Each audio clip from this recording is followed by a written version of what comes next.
Հայաստանում ապրող իրանցիներ նահազանգում են, թե ազգային անվտանգության ծառայությունից շարունակում են հարցումների կանչել նրանց, որ բողոքի ցույցեր են կազմակերպում Իրանի դեսպանատան առջև։ Ազգային անվտանգության ծառայությունից չեն հերքում։ Ազատության հարցման ի պատասխան, սակայն գերատեսչությունից հստակ չեն պարզաբանում ինչու ու ինչ հիմնավորմամբ։ Ազգային անվտանգության ծառայության կողմից հարցումային աշխատանքներն իրականացվել են օրենքով ծառայությանը վերապահված հակահետախուզական եւ հանցագործությունների դեմ պայքարի գործառույթների համատեքստում, օպերատիվ հետախուզական գործունեության մասին օրենքով նախատեսված կարգավորումների համաձայն։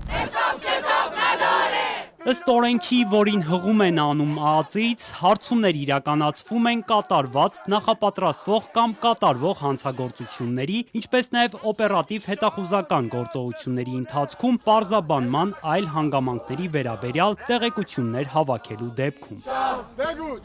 Այս հիմքերից որով են իրանցիներին ծառայություն կանչել, ԱԱԾ-ից չեն հստակեցնում։ Հայաստանում բնակվող իրանցիները մինչդեռ վստահ են, պաշտոնական Երևանը Իրանի դեսպանատան սպառնալիքներին է տեղի տվել։ Դեռ օրեր առաջ Հայաստանում բնակվող մի քանի իրանցիներ ազատության հետ զրույցներում պատմել էին, որ իրենց կանչել են ազգային անվտանգության ծառայություն ու հորդորել դադարեցնել հավաքները։ Նրանցից մեկն անանուն մնալու պայմանով ասել էր, որ իրեն անգամ փաստացի սպառնացել են ձերբակալմամբ, եթե շարունակի մասնակցել ցույցերին։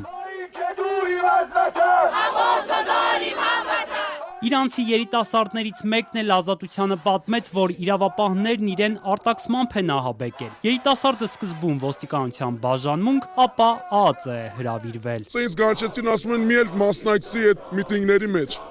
Հորդորել են, թե պահանջ։ Ասել են մի մասնակցի։ Եվ ինչ են ասել, սպառնացել են, որ մասնակցեք, հետևանքներ կունենա։ Հա, ասին հետևանքները կունենա,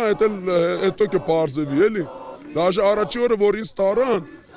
ոստիկանության բաժին են կանչել, գնացել եմ այնտեղ, ասում են քեզ դեպորտ կանենք։ Ազգային անվտանգության ծառայություն հրավիրված հայաստանաբնակ իրանցիները տարակուսել են, ինչու են հայտնվել հայաստանյան իրավապահների ուշադրության կենտրոնում, երբ ասում են ոչ ակցիաների ընթացքում, ոչ դրանցից դուրս որևէ օրենք չեն խախտել։ Դի շատ մեծ հարց էր մեր համար, որ մենք ոչ մի օրենք չենք խախտում, որ մեզ կանչում են այս կողմ են կողմ, դաժե իրանք ոչ մի գերավոր բան չունեն մեր վրա։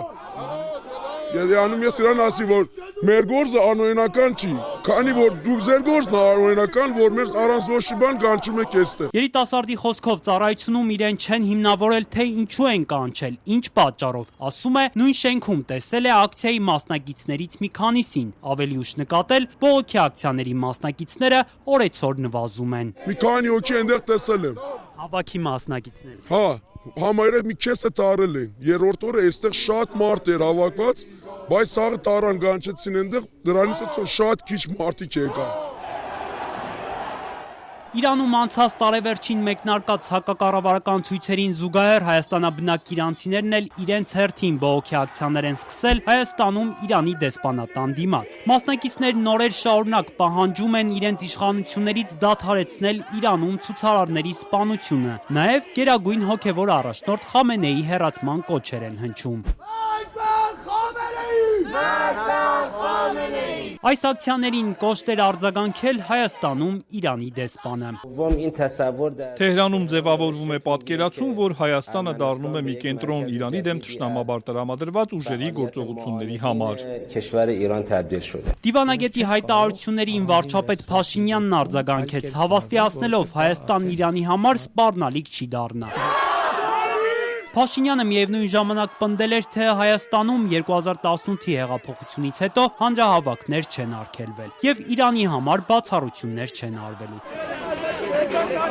Փաշինյանի այս հավաստիացումներից բառացիորեն օրեր անց, սակայն ոստիկանությունն արգելեց իրանցիներին դեսպանատնից Կապույտ մզկիթ երթ իրականացնել։ Երթի կազմակերպիչները ի սկզբանե իրազեկել էին ակցիայի մասին ու փաստացի թույլտվություն ստացել, բայց երթից ժամեր առաջ քաղաքապետանից բանավոր փոխանցել էին, թե արգելում են, ինչ հիմնավորմամբ ու օրենքի որ կետով քաղաքապետանից ազատության հարցմանի պատասխան պնդել են, թե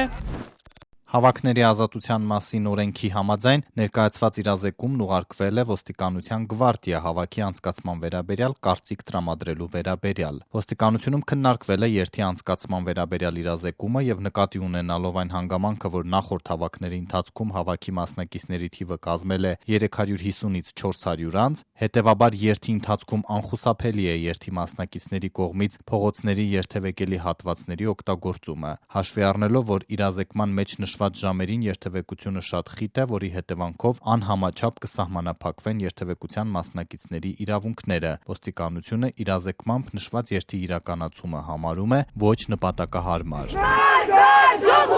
Քաղաքապետարանից որպես հիմնավորում են բերել ակցիայի մասնակիցների թիվը շեշտելով, թե 350-ից 400 ցուցարար է մասնակցել հավաքներին։ Մինչդեռ Ազատության տեսախցիկը մի քանի անգամ արձանագրել է, որ դեսպանատան դիմաց հավաքվածների թիվը չի գերազանցում մի քանի տասնյակը անգամ։ Անցած շաբաթավերջին երթի օրը, երբ մի քանի մասնակիցներ բերման ենթարկվեցին, շուրջ 100 մարդ էր հավաքվել տարածքում։ Այդ որոշումը եղել է